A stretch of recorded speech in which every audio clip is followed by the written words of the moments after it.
Sekarang gini, kita petakan per tahapan. 27 pasal-pasal di Undang-Undang 7 2017 itu. Misalkan saat ini potensi nanti pendaftaran pencalonan. Ya. Nah, ini yang kita bangun terus di tingkat Gakum.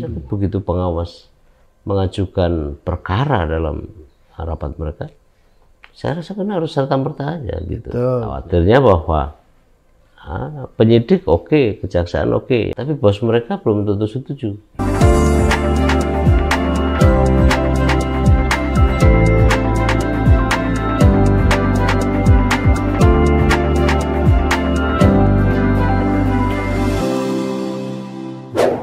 Sobat, jumpa lagi dengan saya Nur Hidayat Sardini dalam Point of View NHS. Kali ini saya kedatangan tamu istimewa. Ini mantan anak buah, tapi sekarang sudah makin meroket gitu ya. Pernah akhirnya di kota Semarang, lalu ke provinsi, Ketua Bawaslu Provinsi Jawa Tengah. Saya akan sapa Muhammad Amin. Apa kabar Pak Ketua? Baik-baik, masih Pak dengan NHS. nama Muhammad Amin ya? Masih. Tidak akan berubah.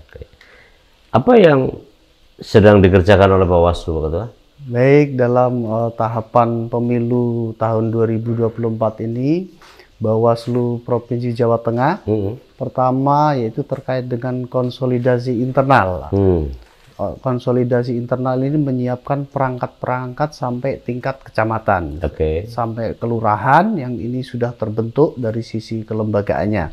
Kemudian setelah itu proses-proses pengawasan.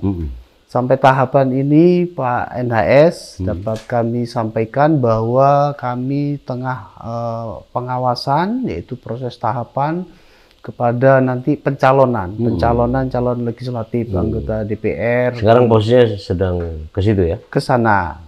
Pasca ditetapkan kemarin partai politik, kemudian saat ini nanti proses pencalonan dari tanggal 1 sampai 14 Mei mendatang.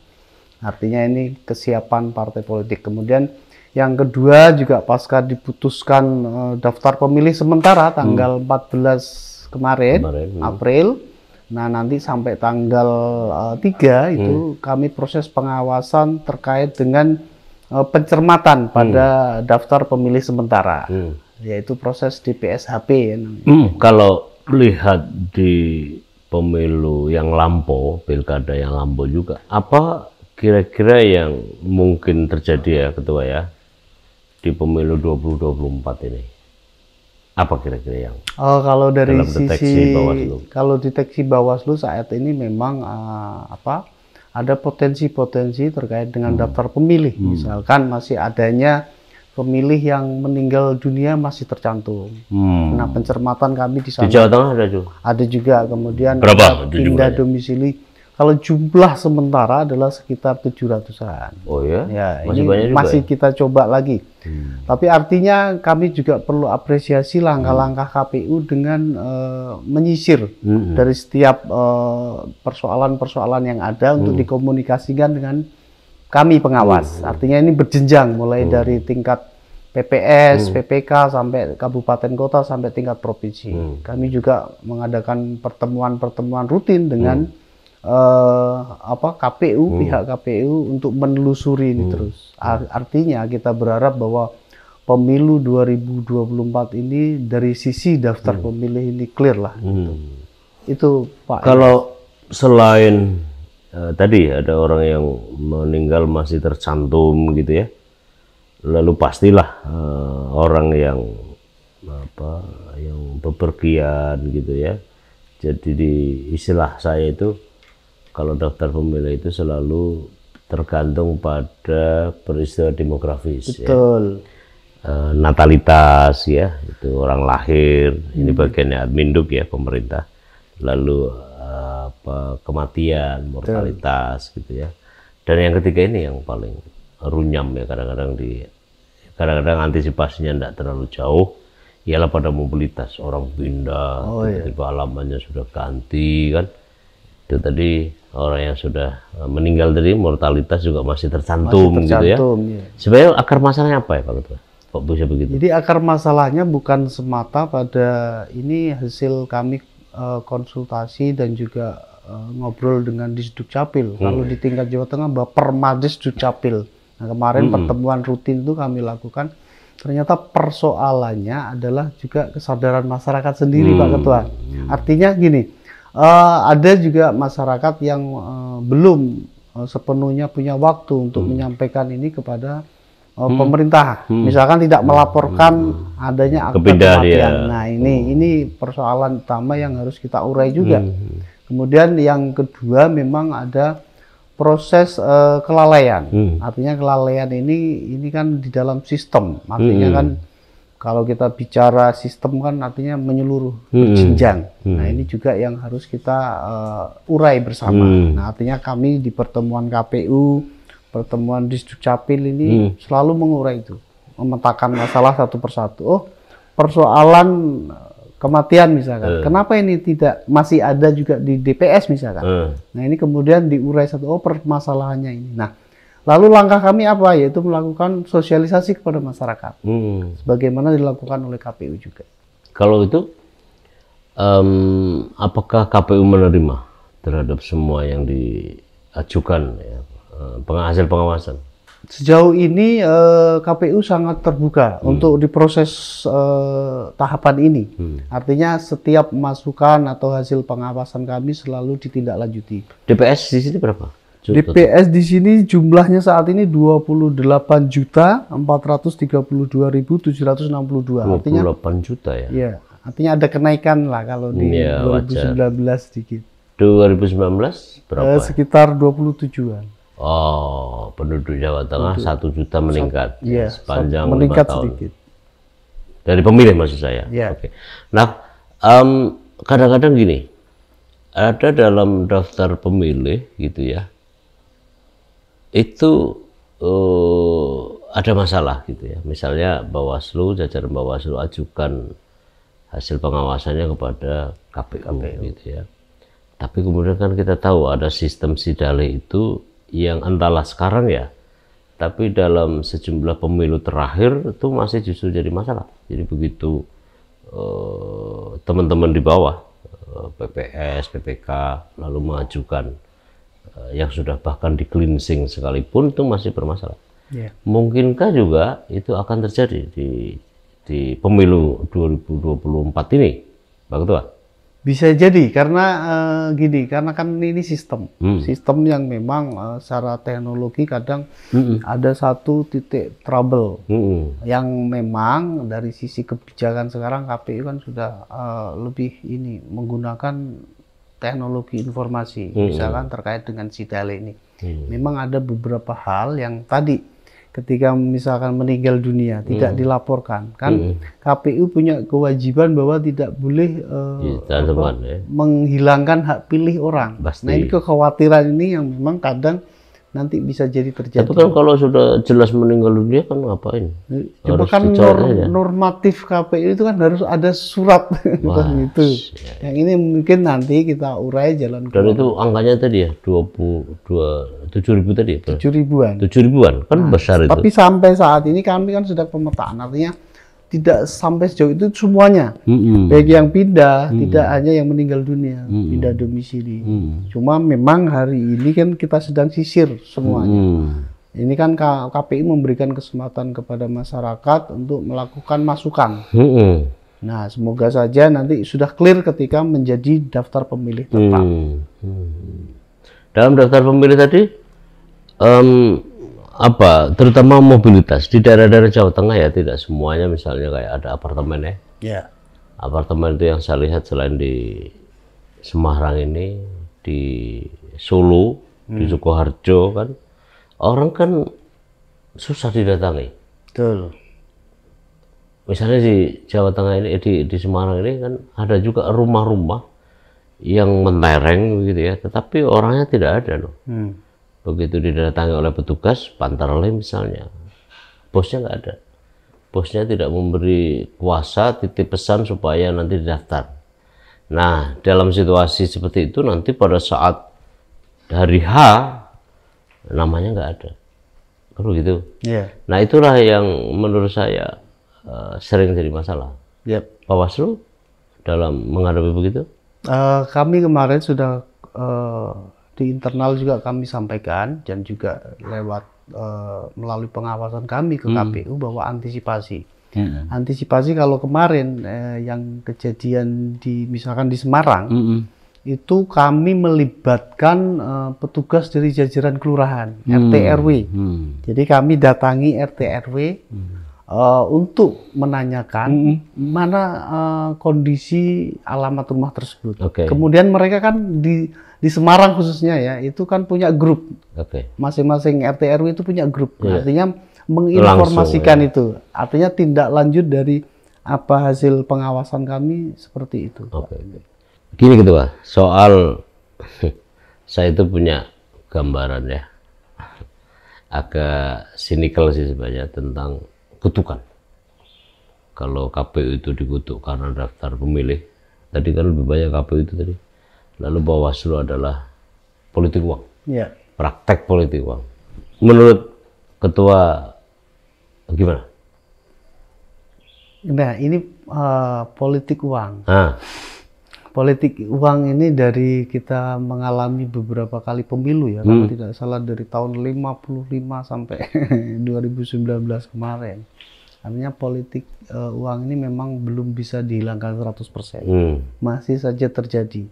Karena memang satu ya, faktor pengaruhnya dari kesadaran masyarakat sendiri. Ada gium nih di beberapa wilayah di Jawa Tengah misalkan. Nek gak di ya nggak nyoblos kan gitu. Nah, ini dibayar ya. Ya, artinya itu ada beberapa, tidak semuanya, tapi makanya itu kenapa Bawaslu sangat getol-getol hari ini untuk mensosialisasikan itu bahayanya politik uang.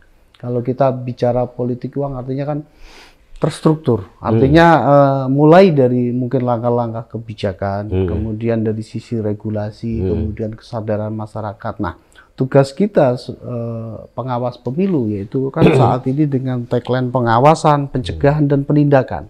Artinya kenapa kita ambil langkah-langkah itu yaitu bagaimana mensosialisasikan masyarakat kepada masyarakat bagaimana bahayanya politik uang. Nah, tentu ini juga bertahap Pak NHS, artinya tidak semata-mata hari ini menjelang pemilu besok sudah habis politik uang. Karena memang karakteristik juga yang dibangun oleh sistem kita, budaya, kemudian kesadaran masyarakat. Nah, kalau ini terus-menerus kita lakukan, artinya pola-pola pencegahan lewat sosialisasi, terus kemudian partisipasi masyarakat. Nah, ini juga bisa, saya yakin insya Allah bisa mengeliminir. Tidak bisa memberantas semua. Iya, kalau sistem penegakannya, Bawaslu misalnya pernah menangani seperti ini enggak? Kalau kita bicara data 2019 ya, di Bawaslu Provinsi Jawa Tengah sih banyak ya. Banyak lah sekitar kurang lebih ya, karena data yang pastinya kan secara keseluruhan itu ada sekitar 200-an lebih data. Ya? Cuma itu ada administrasi, ada kode etik. Nah, sekitar 45 itu yang dugaan.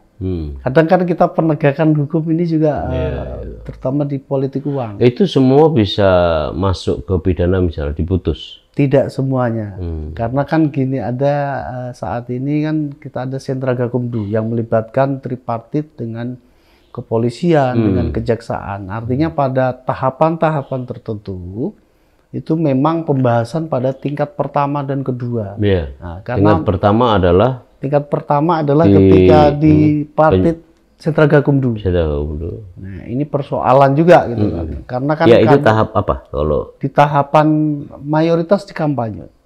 Bukan, maksud aku tahap apa?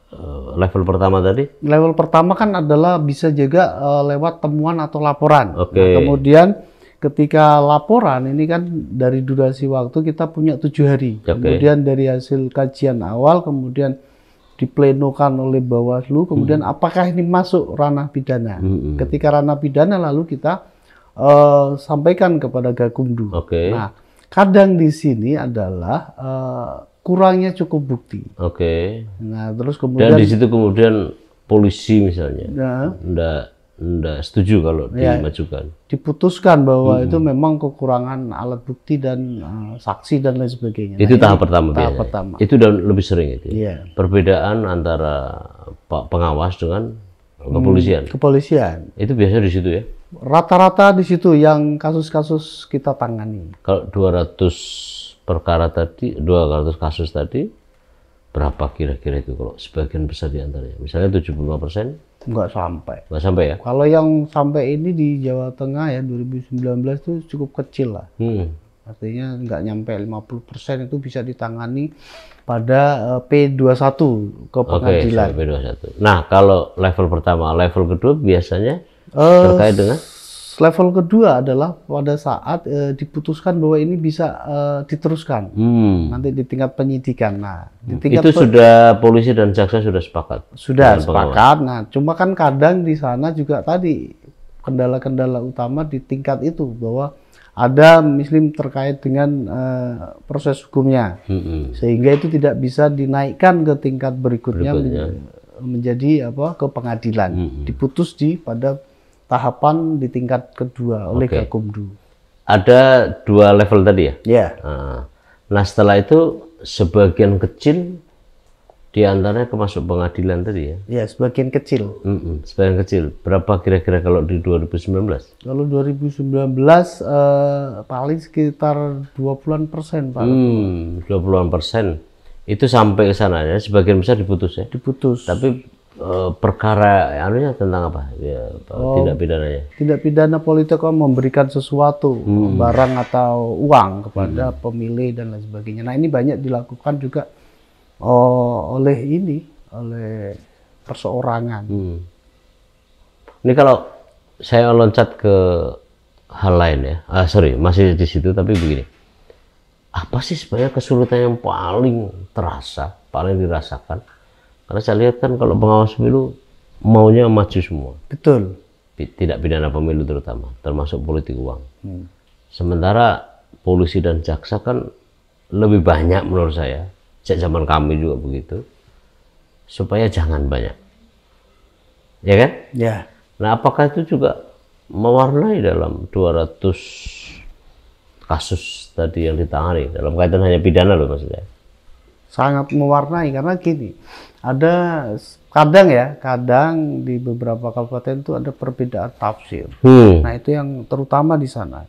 Karena kan jelas kami normatif, pihak kepolisian dan kejaksaan juga normatif. Artinya kan memang satu sisi itu yang menjadi kendala utama. Kemudian komunikasi, saya pikir. Tapi kan gini Pak Ketua, kan pengawas itu lembaga formal. Betul. Lembaga resmi. Semua hal masuk ke pengawasan ya. Perkara yang mau dilaporkan. Taruhlah tadi 200 kasus, lembaga masuk ke penyidik dan akhirnya nanti penuntut bersama pengawas pemilu kan jadi sentra Gakumdu. Betul. Kan tidak mungkin dong. Harusnya lembaga resmi harusnya serta-merta diterima oleh polisi dan jaksa kan? Betul. Harusnya begitu kan? Harusnya begitu. Seperti KPK misalnya. Begitu di ini ya tinggal catatannya parah atau enggak. Iya. Kan begitu. Tapi biasanya penegak hukum lebih defensi ya, lebih keberatan biasanya. Keberatan karena memang dari sisi pemenuhan syarat. Kan normatif betul, syarat formil material harus terpenuhi, kemudian saksi. Nah, itu yang kadang menjadi kendala utama. Tapi kan sudah diputuskan kan oleh pengawas kan? Betul. Resmi kan? Iya, ini kan memenuhi syarat misalkan, memenuhi syarat sebagai satu delik pidana, pidana politik uang. Nah, kemudian dari sana, kemudian kan kami melakukan proses-proses yang lain. Bersama dengan Gakumdu tentunya, misalkan terkait dengan klarifikasi, menghadirkan saksi. Nah, kadang yang kita temui itu kadang saksi tidak hadir. Kan kami tidak ada upaya paksa untuk menghadirkan itu. Ketika masih di kita, di pengawas pemilu. Nah, ketika itu sudah 2 kali pemanggilan, artinya kan gugur serta-merta. Nah, ini kadang yang kita temui. Ada juga pelapor yang tidak meneruskan misalkan. Sudah memenuhi tapi tiba-tiba pelapor dan terlapornya tidak ada. Nah, ini yang kami temui. Nah, ya kalau itu dicabut. Ya, atau kan dihentikan. Selesai kan. Ya, tapi bagaimana dengan yang sudah yakin gitu ya? Ya. Di mata pengawas atas penilaiannya, lalu dia kan majukan ke sentra Gakumdu kan. Betul. Di situ ada polisi, ada jaksa. Tapi kan nyatanya yang sudah resmi sekalipun dikirim oleh pengawas pemilu ke sentra Gakumdu nggak serta merta juga kan? Iya, artinya ada proses pembahasan lagi kan. Iya. Memang detail betul itu. Cara bekerja sistemik itu adalah cara bekerja yang mempercayai, memanfaatkan produk-produk keputusan. Betul. Lembaga resmi negara yang lain. Ngapain menduplikasi gitu ya? Iya. Jadi jangan-jangan polisi sama jaksa nggak percaya sama pengawas pemilu. Kan kita tahu lah, yang namanya pengawas pemilu itu kan beragam. Ada sarjana hukum, ya, betul. Itu idealnya ya dalam kaitan ini. Ada sarjana teknik, betul. Ada perawat pengalaman kita, lalu juga ada sarjana kehutanan. Betul, gitu. Ya. Memang variatif. Ya, itu kalau sarjana. Tapi kalau tokoh masyarakat, iya kan? Iya. Nah, tokoh masyarakat yang tidak bau pemilu, tidak bau hukum gitu saya. Tapi apapun kan itu punya staf gitu ya. Iya. Harusnya tidak bisa ditolak kan? Betul. Nah, gimana itu? Kalau normatifnya memang begitu Pak, Pak Enes. Tapi artinya kan dari sisi-sisi yang kita, yang empirian ya, empirian kita, memang itu hal-hal yang memang kendalanya. Cuma makanya ke depan kita komunikasi intensif. Karena sekarang kan dibangun satu kesepahaman bersama. Jadi kami nih di Gakumdu ini iyalah itu sejak dulu itu dilakukan di tingkat kabupaten, di tingkat kota untuk lebih komunikasi intens. Artinya sekarang gini, kita petakan pertahapan. Nah ini misalkan gini, kesepahamannya adalah kita petakan dari 77 pasal-pasal di Undang-Undang 7 2017 itu, ketentuannya kita petakan pertahapan. Misalkan saat ini potensi nanti pendaftaran pencalonan. Apa sih misalkan potensi-potensi di sana? 518, 519 misalkan terkait itu pemalsuan kayak gitu-gitu. Nah ini yang kita bangun terus di tingkat Gakumdu. Kami juga melakukan piket-piket itu untuk membahas itu. Artinya sekarang ya kita sedikit kita rubah pola komunikasinya. Siapa tahu dengan pendekatan ya, itu nanti, karena kan saat ini belum dugaan. Paling nggak pengalaman 2019 atau pilkada. Nah untuk sekarang makanya kita antisipasi itu. Siapa tahu dengan seperti itu kita rubah pola komunikasi, kita rubah kesepahaman. Nah yang penting kan ini, karena Bawaslu sendiri tidak bisa memutus terkait dengan dugaan pidana sendiri, harus melibatkan Gakumdu sebagai satu institusi bersama. Ini kan saya ingin mempertajam tadi ya, kan situasi rupanya tidak banyak berubah ya. Nah, kan jelas lembaga negara yang namanya pengawas pemilu atau Bawaslu jajarannya itu kan dibentuk oleh lembaga. Yang kedudukannya itu sama dengan polisi dan jaksa. Di soal itu ya. Nanti berhadapan dengan hakim itu lain lagi. Kan nggak mungkin dong, masa ditolak kan? Kalau ditolak sejak awal kan dipanwas gitu ya. Tapi saya rasa itu perlu koreksi itu. Lalu gini juga, misalnya penyidiknya setuju dengan pengawas, didukung oleh kejaksaan setuju mengajukan P21 ke pengadilan. Dia lapor sama Kapolresnya. Iya kan? Lapor sama Kajarinya, kan nggak bisa maju juga kan? Belum tentu maju kan? Oh, bisa jadi bisa, karena kan memang kalau di pleno 3 lembaga ini menyetujui, itu artinya kan bisa langsung maju, karena kan sudah disetujui. Karena kan ada lewat kesepahaman di situ, di dalam proses-proses pleno itu untuk diajukan. Tentunya kan berhati-hati betul karena ini tindak pidana yang melibatkan banyak orang, melibatkan juga pelaku dan juga terlapornya. Ya itu sistem penegakan hukum kita itu di level kabupaten kota ya paling tidak itu kan enggak seluruhnya bisa ditangani gitu ya. Misalnya soal kepolisian, kejaksaan tadi. Kalau sudah selesai, ya kan? Tidak bisa lagi istilahnya mengandalkan gini loh.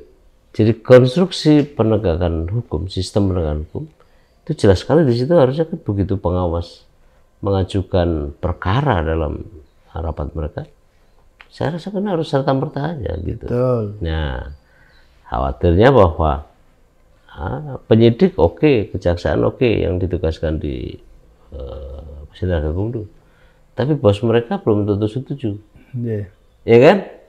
Kejaksaan mereka, kajarinya misalnya belum tentu setuju kan, apalagi mereka itu kan bagian dari forum komunikasi Forkominda itu. Forkominda ya. Forkominda itu kan belum misalnya menghitung bahwa calon tersangka atau terdakwa kelak di pengadilan, ya kan, itu kan anak buahnya, anak buahnya kepala daerah. Ente tahu kepala daerah itu kan bagian dari Forkominda tadi. Betul. Jadi dia bisa memanfaatkan kedudukannya untuk misalnya meminta supaya tidak dilanjutkan. Ya kan gitu ya. Nah, di akhirnya gini Pak Ketua. Kalau gitu pengadilan, kalau begitu pelanggaran pidana sebaiknya jangan dipanwas. Ya kan? Ya. Karena pengawas itu kembalikan saja bahwa pidana pemilu tetap aja sama polisi aja.